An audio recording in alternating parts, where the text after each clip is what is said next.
Us out, got in. Look how good we got it, Matt. Here we got Brad Armstrong. This week, a highly influential person in recovery, a magnificent speaker. I love how he answers this question about his passion for recovery. I love how he answers this question about his bottle and his experience in the streets of Vegas. He called it touristic. It's funny stuff. And also, I like what he talked about, his turning point and the people that influenced him along the way. So Matt, you're in close contact with Brad on a daily basis. What's that experience like since the beginning point when you first met Brad till now? So I met Brad February 3rd, 2007. Asked a couple guys, what they suggested I do. I was trying to get sober. I didn't know how. And they wanted to introduce me to someone, and that person was Brad. And I went up to where he worked and talked to him, and I asked him, what suggestions he had for me. And his suggestion to me was because I was trying to get into detox, and they said they didn't have any beds open. And he told me the way he's always got into detox was he would show up and just sit on the curb. And so I took that action, and I went and sat in front of TRC for like 5 hours, and they actually let me in. And so that's the first action he told me to take, and I took it. And So Brad, curb, bush. Yes, that's awesome. That's good advice from a guy who was sleeping in a bush and made a bush his house on the strip of Vegas to give you some good counsel to stick it out and sleep on the curb and wait it out another night for a bed to open up. Yeah, and it was, and it's just those small suggestions that, I don't know if that'd be a small suggestion, sleeping outside is, especially in northeastern Oklahoma City, I don't know if it's always a good idea, but I took that action, like I said, and got into detox, and he told me that I should seek further treatment if that's something I can do, and you get into detox and you get in there, and the thing what stood out to me mostly was, people would come in and talk about, you spend all that time out there, like abandoning your children, not living up to your responsibilities, and then you get into a detox and you get sober for 4 or 5 days, and all of a sudden you have to go save the world, and that's a lot of people's excuse not to go to treatment. I have to pay bills. Like, my kids, I got to take care of my kids. Right. In reality, you spent the last 8 minutes getting high. Did you take care of your kids then? Right. 5 days sober, you really think you're going to go home and take care of your kids? Right. Probably not. So, and I took that to heart because, I needed to go pay my bills too. I need to go see my daughter too. And, I heard so many people say that, the odds of you getting out and going and doing those things without getting further treatment are like almost nil. You know what I mean? Right. Like most likely you're going to get out and you're going to get high. Right. And I had done that so many times. I got sober and went back home to take care of all those things that I needed to take care of so badly, and I did. I ended up getting high or drunk or whatever it was, and so this time I went to treatment. I've never been to treatment. That's the first time, and in treatment you get a little bit of time to really evaluate exactly, and in doing so, I got to really see what I had done, the damage I had done and the people I had hurt, and I just think that you get a little bit better of an idea of what the disease really is, because for me, I didn't know. I just thought that was my cards, and I was going to be that way for the rest of my life, and there's really nothing I could do about it. I didn't know that there was a whole slew of people, that have been through the same things that I'm going through. And for me, like I said, so I took that action, went to rehab, and I continued to take them actions, suggestions, whatever you want to call them, and my life's gotten a lot better. So here we got Brad Armstrong, president of Pacebutler and co-founder of Legacy Recovery. Check it out. I've been sober 2 years and 10 months. Let's talk passion. Yeah, I feel like I wake up every day with like in bonus time, kind of, that this is just, I don't know, almost like Mario going through the coins, you know what I mean? It's just a great life, and it's like the reason so passionate about it is because I got a friend that's, man, how did you get it so good? How did we get it so good? And it's like, because it's been so bad. You know what I mean? And I don't think that you can know joy without knowing sadness. Well, I mean, it got so bad where, I hadn't slept inside in like 3 years, except for maybe a hotel room here or a couch there or a party over there or something. But I had everything was getting in the way of my drinking, and I got to a point where I didn't want anything in the way, and in order for me to have that luxury, at that time, is that I was forced to live outside on the streets and in bushes and top of buildings, hotel bathrooms. I'd go to sleep in while it was raining, and in order to get food, I just write leftovers on a cardboard sign and hold that up, and I'd stay in places that were touristic. You know what I mean? Where there are always people there trying to spend money, trying to have fun, trying to drink, trying to live the lifestyle, that they'd go do for a weekend. You know what I mean?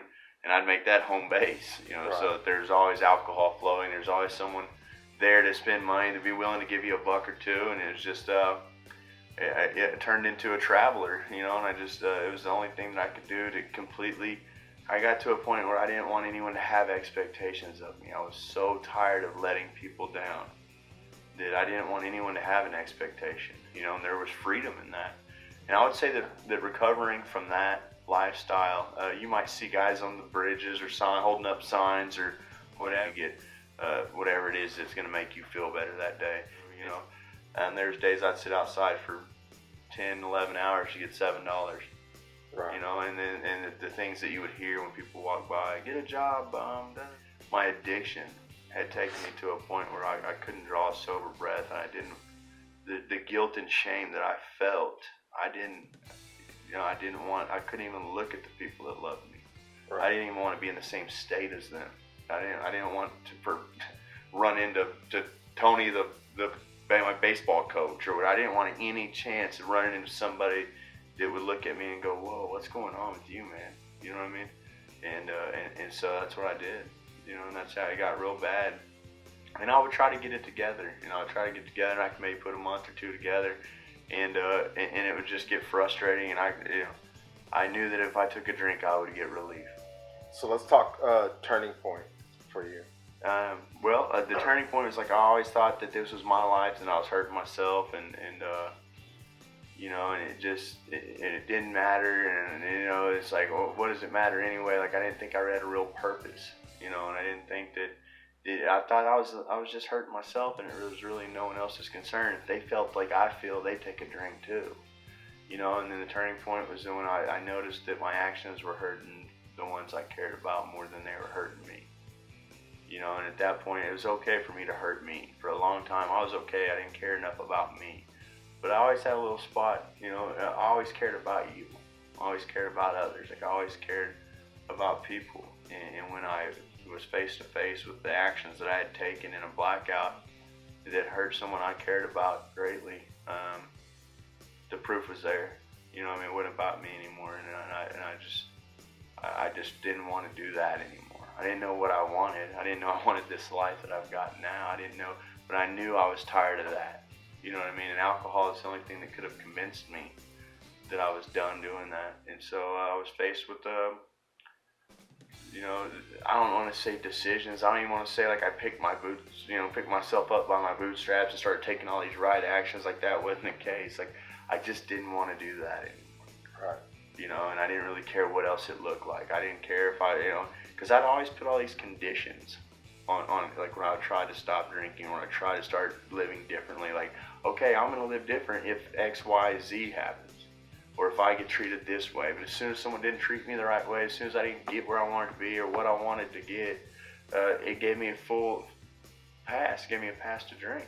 Right. It gave me a pass to act out. It gave me a pass to do it. Fine, I tried, and then I really felt like, well, I gave it a shot, man. If she wouldn't have said that, I wouldn't have done this, And so it really, it was conditional sobriety always in the past. I was always going to act right conditionally. If you did this for me, if I did that. And so this time it was just no matter what, like I'm not going back to that. And so from there it was like, look, I had to look for somebody willing to teach me how to not do that.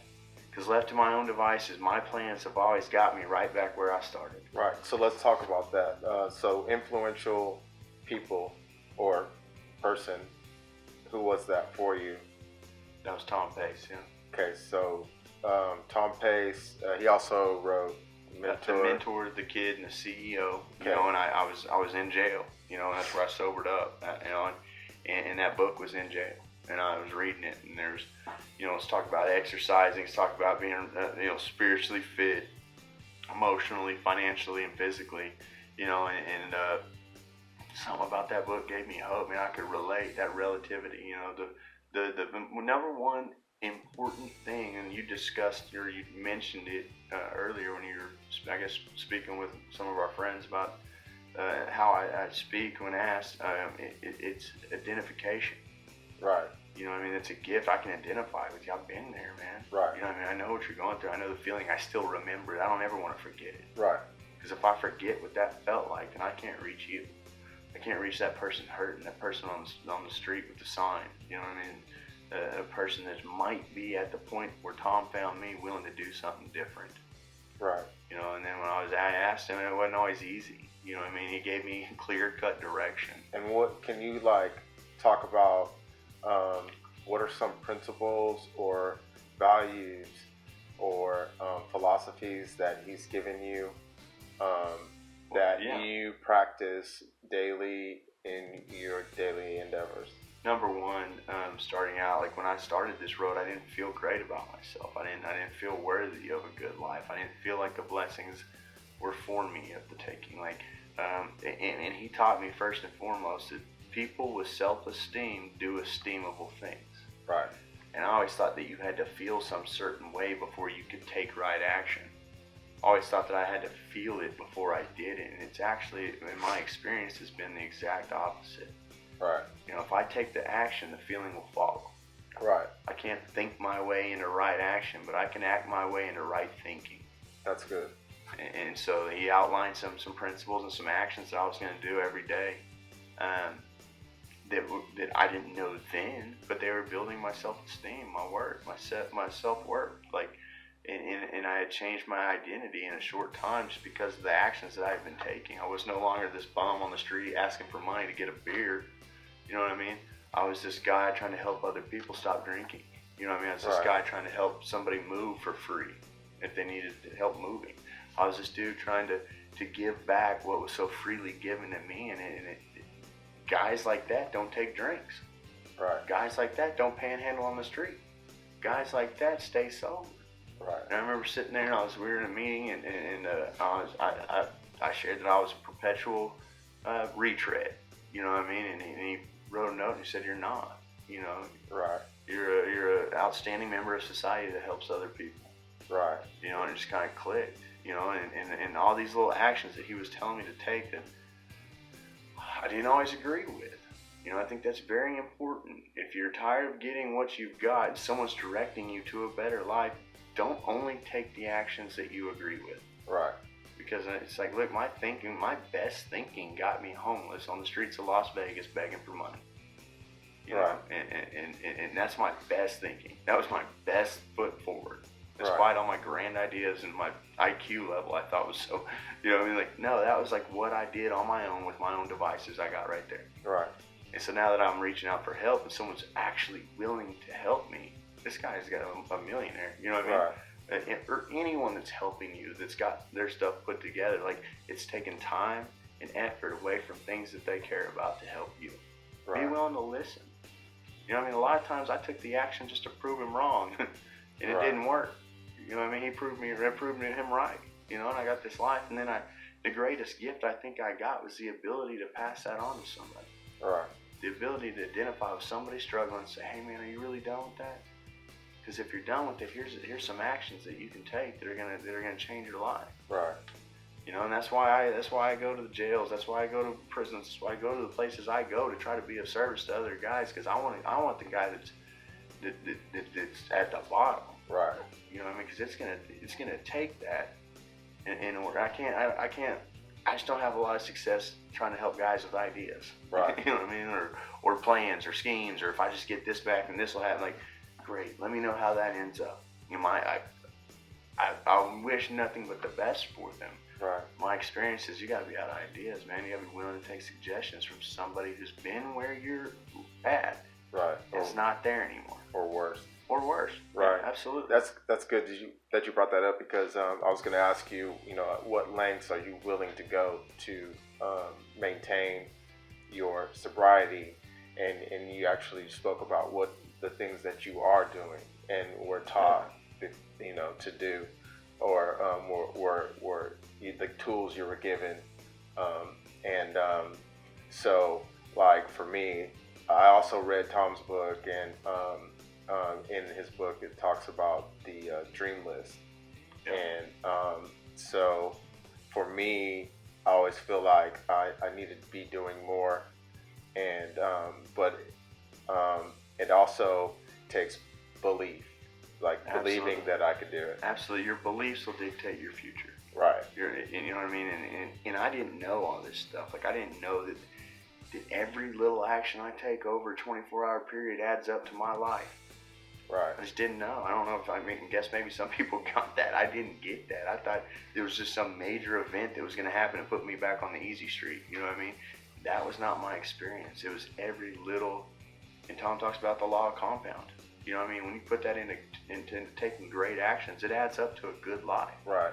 You know what I mean? Positive compound Absolutely. decisions. Absolutely. Developing positive momentum, winning momentum.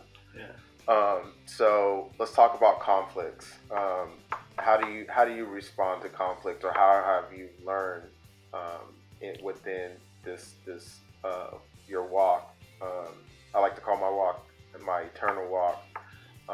But for you, how do you respond to conflict opposed to today, as opposed to yesterday?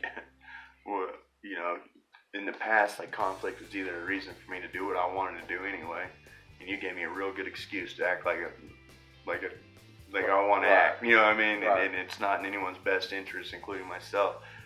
Conflict was always a great way to get me stirred up, or run, or to fight, or flight or fight. You know what I mean? I used to, conflict. I create conflict just so I can behave the way I wanted to and blame you. I was the king of that. I see that all the time with new people that we're dealing with. Today, I've ceased fighting anything or everything, and I have to. My utter existence depends on it. You know what I mean? I can't. I have to stop fighting. Like, there is something that happens when I surrender that's unspeakable. Right. There's just this is where the blessings come from. When I surrender. Now, obviously, if somebody comes to me in a dark alley and they're trying to take my wallet or my wife's life or something, like, right. I mean, we're not talking that kind of conflict. Right. I'm talking the conflict every day, because I had to retire from the debating society. Right. I had to quit thinking I know everything the best way and this and that. It's like, look, like, as long as I'm acting in a spiritual way, I'm human. Like, it's not like I walk around with a Buddha. You know what I mean? Like, I'm just not there yet. A magic wand. Or like nothing just affects me. You know what I mean? Like, oh, I'm just home. Like, no, like, but I can pray about it. I can pray for other people. I can try to take the right action. And, like, what I've been taught is that at the end of every day before I retire, I review my day. I see, where was I wrong? Who have I harmed? Who do I need to make amends to? And I had to take a real inventory of my life to get there. Right. I had to inventory my life to find out, and in that inventory, I wrote down who I was mad at, what I was mad at, institutions, policies, government, like, everything I was mad at, real or fancy. Right. You know what I mean? I wrote it down, and I put why. Why did I write this down? Like, why am I mad at this people? You know what I mean? And what's it affect? Because it's probably going to affect either my pocketbook, or my pride, or my ambition, or my security, or my relations. And then in the fourth column, I wrote down my part. Right. You know what I mean? And for some reason, when I wrote that down, I went over it with my mentor. I got to see that my life was my fault. Right. Even the stuff that happened to me as a kid, I was still holding on to it. Right. I don't have a role in somebody hurting me at 8 years old. I do have a role at 38, still holding on to that. Right. Still letting it dictate my actions as an adult. Right. That's where my part comes in. And I got to see that, look, if I don't take these actions and these things don't get affected, and this doesn't happen, I'm not mad at these people. You know, so like after I got to clear the wreckage of that up, you know, it's real easy for me to clear up every day at the end of the day. Like, look, man, I probably shouldn't have said that to Brian. It was a little quick tongue. Let me talk to him tomorrow and let him know that I really was not upset with him at all. But at that time, I just kind of reacted or responded poorly, and I'm sorry for that. And if there's something I can do to make that right, allow me. Right. You know, and that really, it keeps the fires at bay. You know what I mean? You know what I mean? Like, there's not nothing really gets out of control in my relationships like they used to, because I wouldn't say anything or talk. I'd just secretly be mad at you for years, you know, and all of a sudden blow up. Like, and that's just passive aggressive. Didn't get me anywhere. Right. So I used to have reminds me of when I had a therapist when I was deep off in my addiction, and she told me that I needed to accept my circumstances and my decisions, what my decisions led up to, and before I could move on. Yeah. What's your vision today? Like, where do you see yourself 5 years from now? I don't know. It's like, okay, like, so you mentioned a dream list, right? I think that's very crucial. Write it down. There's something magical happens when I put pen to paper. Has anything on your dream list? There was about 25 items on my dream list, and there's about 3 left. Wow.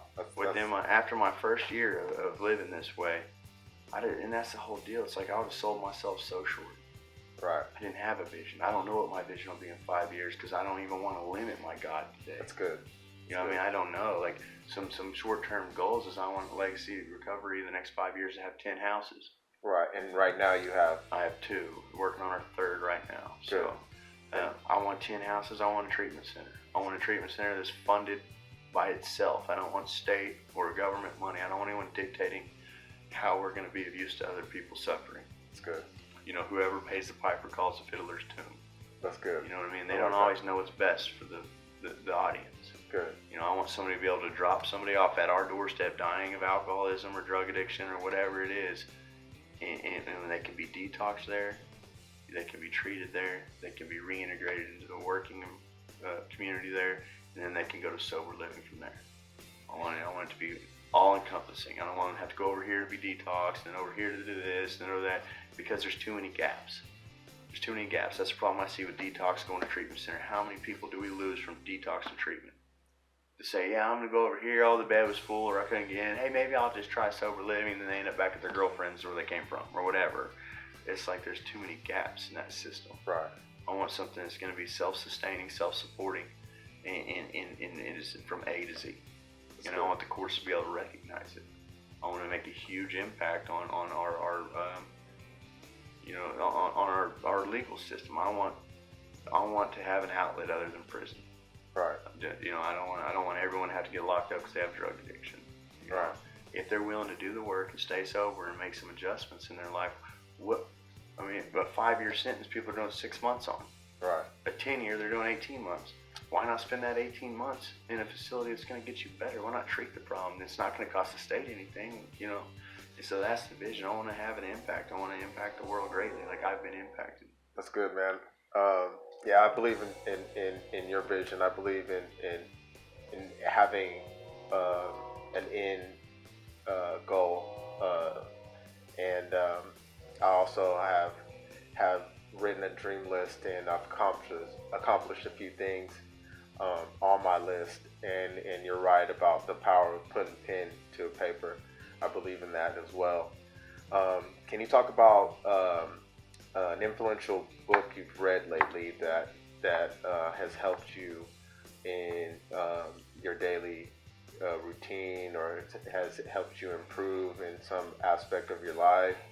Well, something that would probably be the most relevant to what we're speaking on right now would be Leadership and Self-Deception. Okay. And it's a great book. It's a must read. It's a storyline. So I've got to read books with stories. I can't read an encyclopedia. My attention span's I'm not smart enough. Right. I'm just not. You know what I mean?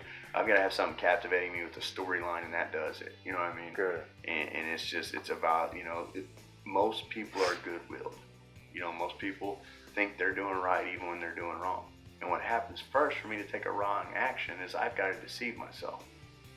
I've got to deceive myself, and then I've got to make that wrong action right, and then it's okay for me to continue doing it. Okay. Like missing a commitment. First thing I'm going to do is I'm going to deceive myself and say, well, it's okay. I mean, I went to it last week. You know what I mean? Like, it's time for somebody else maybe step up and do that. You know what I mean? And then it's okay for me to show up late. Then it's okay for me to do this. And pretty soon, like, I think I'm being right, but my actions are different. You know, so a lot of times I have to check myself, my motives and my intents. You know what I mean? Am I deceiving myself on this? Like, and it really helps having an accountability partner. It helps to kind of just, and once you've been doing this for a while, or you share your, I can just call my accountability partner, my mentor up and say, hey man, I was thinking, and before I even get it out of my mouth, I know the right answer is not what I was thinking it was. You know what I mean? But it's good to kind of bounce that off with somebody else, because things are different in my head than when I speak them, or when I write them down, or when I say them. It puts it kind of out in the world, and then I can look at it differently, or somebody else can kind of help me see something, somebody you trust, you know what I mean? And that I know wants nothing but good things in my life, you know. And that's what real friends are. They get happy for your successes in life. They're hard to find. Right. You know, core values. every man, woman, small child has a fundamental idea of God, or right and wrong, or good and bad, or whatever. Like, I truly believe that, you know. And I know that I don't always know what the next right thing to do is, but I know what the wrong thing to do is. Right. Sometimes I just have to figure out what the wrong thing to do in a situation is, and not do that. That's good. You know what I mean? Just do anything other than what I know is wrong. That's pretty good. You know, and I know that I'm living with integrity and honesty and open-mindedness, and I'm being all these things that I want. That ick inside of me, that pain that I need to treat with a drink or a drug or a side chick or whatever. You know what I mean? Like, something I've got to do to make myself. I don't have that ick. I'm okay. I'm whole. You know what I mean? I don't need a new pair of shoes to make me feel better. You know what I mean? Like, because the farther I get away from those principles or those values, something happens in my chest. I get tight, I get irritable, I get discontented, I'm just not happy with anything, and I need something. You know what I mean? Because you don't understand. If I don't, I'm gonna explode. My head's gonna fall off. You know what I mean? Like, and so and I didn't understand that the closer I get to living a principled, spiritual, in life with some values in it, the more peaceful I am. Right. What's your takeaway from Brad sharing, Matt? My favorite part probably is the part where he speaks about being in bonus time, and we have a friend that says, how'd you get it so good, man? Yeah. And I like the part where he said, I got it so good because I had it so bad for so long, you know, and I can totally relate to that. Okay. Also, what I like about Brad is when he talks about taking action. And he's like, you gotta run out of ideas. The guy that he's working with in recovery has to be out of ideas before he's willing to take some action. I hope you enjoyed Brad's story, sharing 2 years ago, his experience in recovery. Brad Armstrong, president of Pacebutler and co-founder of Legacy Recovery. Looking forward also to a follow-up with Matt and Brad later to come.